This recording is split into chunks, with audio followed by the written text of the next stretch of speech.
This is Michael Jackson's controversial song, They Don't Really Care About Us. It talks about racial inequality, police brutality against blacks,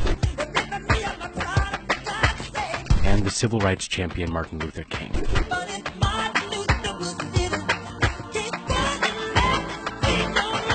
And it's still relevant today. Here's how. With the Civil Rights Act of 1968, legal forms of racism were abolished, but it didn't actually end racism in the U.S.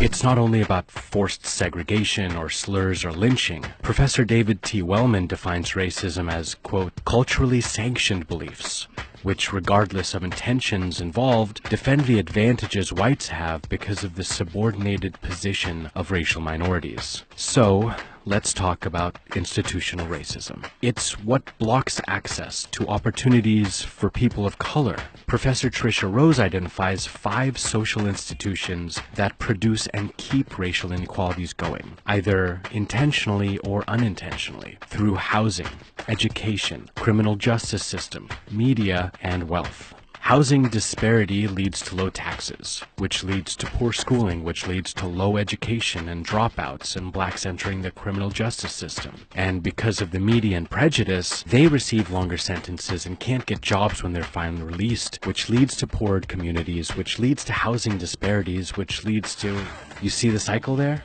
So let's start at the top. Today, the average white family owns 700% more wealth than a black family. A study by Brandeis University found that this disparity is due to the institutionalized racism in housing. You see, for decades, the Federal Housing Authority wouldn't grant mortgage loans to people of color. They'd rank all the neighborhoods in the country according to their loan eligibility, and black neighborhoods were marked red and assigned the lowest grade. Later, this rating system was taken up by banks and other institutions which denied home and business loans to people of color.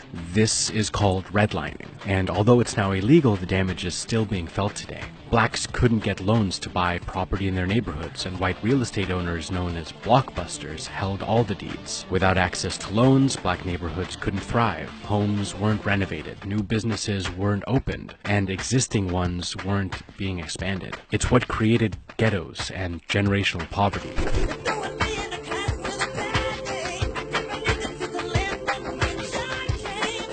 Lower property values and the lack of prospering businesses meant that local tax collections were low. With nearly half of a school's budget coming from local taxes, education in these areas suffered. And when schools don't have enough funding, they can't open kindergartens or hire qualified teachers. So class sizes swell, and schools don't offer electives and upper AP classes. This education system not only fails students of color through inadequate resources, it also creates a school-to-jail track. Looking at statistics on suspension rates from kindergarten through high school, black kids are suspended and expelled from school far more often than white kids. Expelled students have a higher chance of being arrested or ending up in juvenile detention centers, where they're introduced into the criminal justice system, which again is skewed against people of color. The number of black convictions are much higher than white convictions for the same crimes.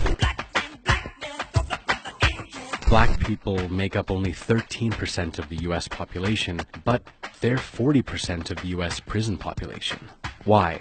It's all about perception. Black people are perceived as criminals, and this stereotype of black people as brutes became especially popular in 1915 with the movie The Birth of a Nation, praising the Ku Klux Klan's protection of white women from the sexual aggressions of free black men. The movie was screened at the White House, and President Woodrow Wilson reportedly said the film was, quote, like writing history with lightning, and its depictions were all so terribly true. And these perceptions have carried on. Interestingly enough, the U.S. prison population skyrocketed after the Civil Rights Act, mostly caused by the U.S.'s war on drugs, which, according to former Nixon advisor, was created to target black communities and hippies. And today, even though whites and blacks use drugs at similar rates, people of color are far more likely to be prosecuted and receive harsher sentences for non-violent drug-related crimes.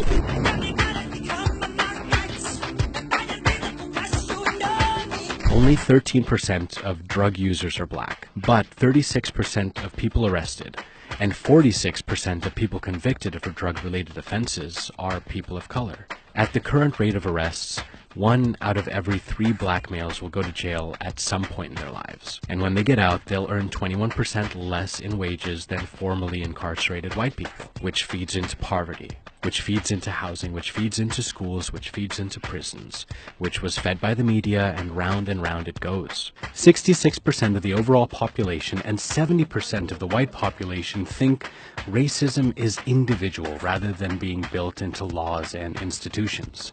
What do you think?